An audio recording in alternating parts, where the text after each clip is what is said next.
we had no idea what God was going to do with 365 Christian Men, and I'll just throw some stats out there because you asked me specifically.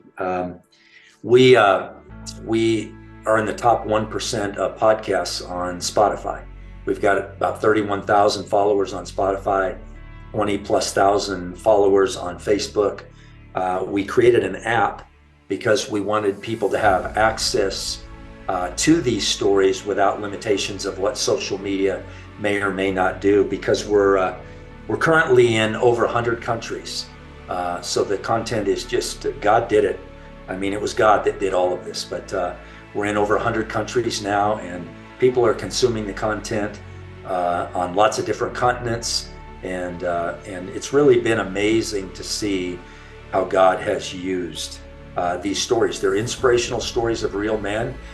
They're 5 to 7 minutes in length, and they're historical and modern day stories. So you may hear a story, John Calvin was a couple days ago, and today you hear a story about Lou Bloss, and it's a modern day story. And so every day is different. Every day is a different story with different challenges, principles, and practical application.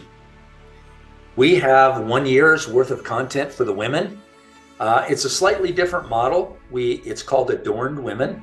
It's the women's version of 365. And the model was slightly different in that we still wrote stories and hired professional ghostwriters to write those stories. But the stories themselves, many of them were done in podcast form. So our podcast host sat down with a person and recorded a 45-minute, 30, 45 minutes, sometime an hour long conversation. So if we've got some husbands whose wives are interested, or even some men who want to check it out, adornedwomen.com is where you can go. You can click on that, check out the website.